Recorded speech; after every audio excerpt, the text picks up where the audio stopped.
మీరు ఒక్కడే సూటిగా ఇంకా సప్లిమెంట్ అన్ని సప్లిమెంట్స్ చూడండి. కూర్చోండి అధ్యక్ష, కూర్చోండి. దీంట్లో మంత్రి గారు చెప్పారు సుమారు 9,60,000 మందికి మా దగ్గర డేటా ఉంది, వారి ప్రభుత్వంలో తీసేశారని. 9 నెలలు అయింది సార్ అధ్యక్ష ప్రభుత్వం వచ్చి. ఆ 9,50,000 మంది మేము తీసేసాం, మేము అన్యాయం చేసాం అనేటువంటి వాళ్ళకి ఇచ్చి బేటకు చెప్తే సంతోషంగా అధ్యక్ష. వారి దగ్గర డేటా ఉందని కూడా చెప్పారు మంత్రి గారు. మీరు ఇప్పించండి. ఈ బేట వరకు ఈ ప్రభుత్వం వచ్చిన తర్వాత ఒక్క పెన్షన్ కూడా ఎప్పుడు ఇవ్వలేదు. ఎప్పటిలాగా ఆ పెన్షన్లు ఇస్తారో, ఆ దరఖాస్తులు పెండింగ్ లో ఉన్నటువంటి దరఖాస్తులకి ఎప్పటిలాగా పెన్షన్లు ఇస్తారనేటువంటిది తమ ద్వారా మంత్రి గారు సమాధానం చెప్పాలి. మంత్రి గారు దానికి ఒక్కదానికి సూటిగా సమాధానం చెప్పండి. సూటిగా కూర్చోండి చెప్పండి. మంత్రి గారు చెప్పండి ప్లీజ్. త్రిమూర్తి గారు కూర్చోండి కూర్చోండి. చాలా సంతోషం అధ్యక్ష. సూటిగా చెప్పండి. వాళ్ళ తప్పును వాళ్ళు అంగీకరించారు. ఎందుకంటే 9,56,000 పెన్షన్స్ తీశారని సంగతి కూడా వాళ్ళు ఒప్పుకున్నారు. దానికి చాలా సంతోషం. ఎందుకంటే తీశారని ఆధారం ఉంది అధ్యక్ష. ఇంకో పూర్తి వివరాలు ఉన్నాయి. అయితే మేము పెన్షన్ కార్యక్రమం అనేది చేస్తున్నాం అధ్యక్ష. సమాధానం తీసుకోవాల్సిన అయితే పెన్షన్ కొత్త పెన్షన్స్ ఇవ్వడానికి కూడా మేము మొత్తం ఒక ప్రాసెస్ కింద ఒక పద్ధతి కింద చేస్తున్నాం అధ్యక్ష. ఖచ్చితంగా గౌరవ ముఖ్యమంత్రి వాళ్ళ ఆదేశాల మేరకు ఖచ్చితంగా కొత్త పెన్షన్స్ ఓపెన్ చేస్తాము. ఇందులో ఉన్న ఇనెలిజిబిలిటీ పెన్షన్స్ ఎవరైతే వీళ్ళందరూ తొలగించబడిపోయిందో వీళ్ళందరికీ కూడా పెన్షన్ ఇచ్చే పరిస్థితి ఈ ప్రభుత్వం కల్పిస్తుంది అధ్యక్ష. వీళ్ళందరికీ కూడా ఫస్ట్ స్టెప్ లో మొదటి ప్రాధాన్యతతో వీళ్ళందరికీ తొలగించారు. ఎవరికైతే తొలగించారో వీళ్ళందరికీ కూడా మొదటి ప్రాధాన్యతలో వీళ్ళకి ఇవ్వడం అధ్యక్ష. ప్లీజ్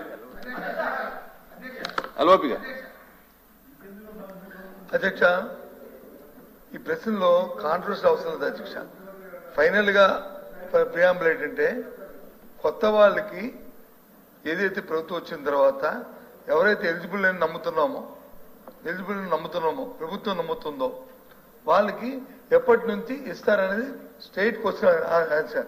ఎప్పటి నుంచి స్టార్ట్ చేస్తారు కొత్త వాళ్ళకి ఇస్తారని తెలియచెప్పమని సభ్యులు అడుగుతున్నారు అధ్యక్ష. దానికి చెప్తే సరిపోతుంది అధ్యక్ష.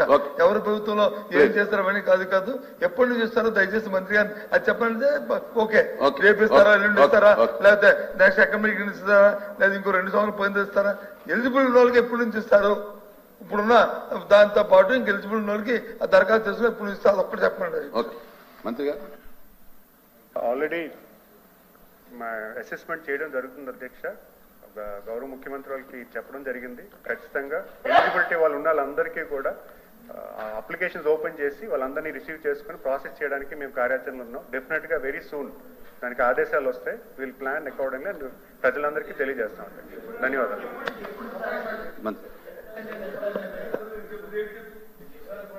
అధ్యక్ష, ఇందాక వాళ్ళు ముఖ్యమంత్రి గారు వైసీపీ వాళ్ళకి ఇవ్వద్దు అని అన్నారు, కక్ష కట్టి ఇస్తలేదని అన్నారు అధ్యక్ష. చంద్రబాబు నాయుడు గారు ఇప్పుడు కూడా ఈ సంక్షేమ కార్యక్రమాల విషయాల్లో పార్టీ చూడమని ఎక్కడ చెప్పలేదు అధ్యక్ష. వీళ్ళకున్న సంబంధాలతో వాళ్ళు చేసిన తప్పుల నుంచి తప్పించుకోవడానికి కానివ్వండి, లేదా ఇల్లీగల్ పనులు చేయడానికి ఏదైనా ఉంటే కనుక వాళ్ళ మీద కఠిన చర్యలు తీసుకోమన్నారు తప్పితే సంక్షేమ కార్యక్రమాలు వాళ్ళ వైసీపీయా, ఆ కులమా, తెలుగుదేశమా, కమ్యూనిస్టా చూడొద్దని చెప్పేసి స్పష్టంగా పబ్లిక్ మీటింగ్ లో కూడా చెప్పారు అధ్యక్ష. వాళ్ళు కావాలని చెప్పేసి వాళ్ళు తప్పుదోవ పట్టిస్తారని ప్రయత్నం చేస్తారు అధ్యక్ష.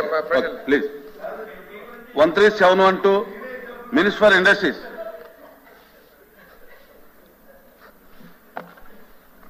Honorable Chairman, sir. First question ki 31 proposals clear చేసినాం సార్. దాదాపు 3,10,848 crores ఈ జూన్ నుంచి జనవరి 25 లోపల ఈ 31 ప్రపోజల్స్ క్లియర్ చేయడం జరిగింది. రెండో క్వశ్చన్ కి జాబ్ జనరేషన్ 3,12,326 జాబ్ జనరేషన్ జరిగేదానికి అవకాశం. రామారావు అధ్యక్ష, గత ప్రభుత్వ హయాంలో అనేక అస్పష్ట విధానాల వల్ల రాష్ట్రం నుంచి అనేక పరిశ్రమలు వెళ్ళిపోయిన విషయం అందరికీ ఒకసారి గుర్తు చేస్తున్నాను.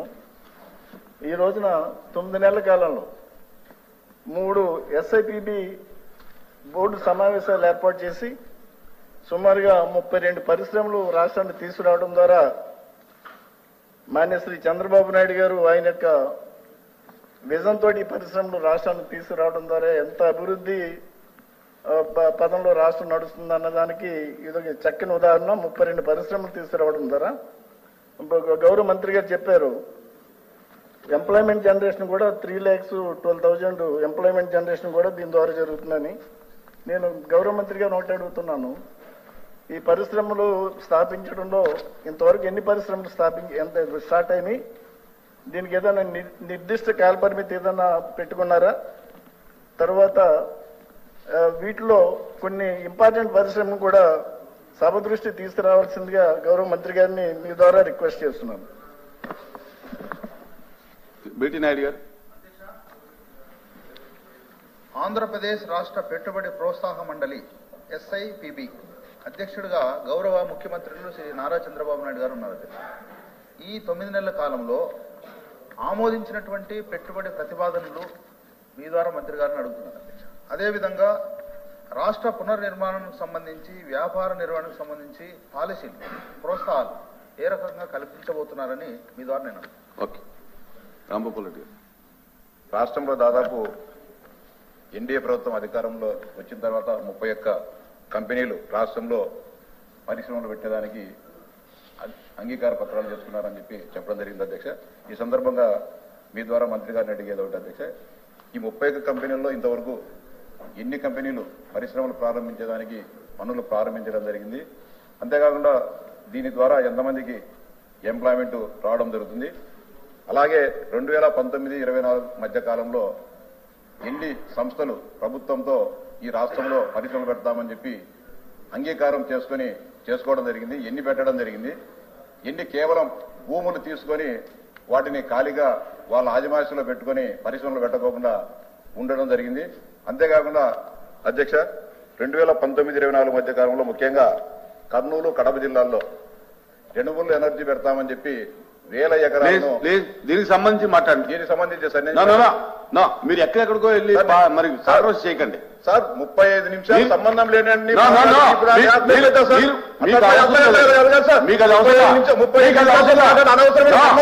మాట్లాడితే నేను సార్ నేను చెప్పే మీరు ఎవరికి ఎన్ని నిమిషాలు ఇచ్చారనేది మీరు కౌంట్ చేసి నాకు చెప్పక్కర్లా, మీరు నాకు చెప్పక్కర్లేదు. మీరు మంత్రి గారు చెప్పిన దానికి మీరు మాట్లాడండి. మీరు గతం అంతా మాట్లాడి కాంట్రవర్సీ చేయకండి, సబ్జెక్ట్ ని కాంట్రవర్సీ చేయకండి. పరిశ్రమలు స్థాపిస్తామని చెప్పి కడప, కర్నూలు జిల్లాలో 1000 ఎకరాలను ప్రభుత్వం దగ్గర నుంచి కానీ ప్రైవేట్ వ్యక్తుల దగ్గర కానీ భూములు తీసుకోవడం జరిగింది. వాటిలో ఈ రోజు కూడా పరిశ్రమలు స్థాపించుకోకుండా భూములన్నిటి కూడా ఆయా సంస్థ సబ్జెక్ట్ చెప్తారు ఎందుకండి సార్? పెట్టుబడులు లేవు సార్. నేను మాట్లాడేది ఏం క్వశ్చన్ చేశారు మీరు? సార్ దాంట్లో పెట్టుబడులకు సంబంధించి 19-24 మధ్య కాలంలో సోలార్ పవర్ పెడతామని చెప్పి అనేక కంపెనీలు భూములు తీసుకోవడం జరిగింది. కనీసం కంపెనీలకు మనం అనుమతులు ఇచ్చేటప్పుడు కానీ, భూ కేటాయింపులు చేసేటప్పుడు కానీ 2 సంవత్సరాలు 3 సంవత్సరాల కాలపరిమితి విధించాల్సిన అవసరం ఉంది అధ్యక్ష.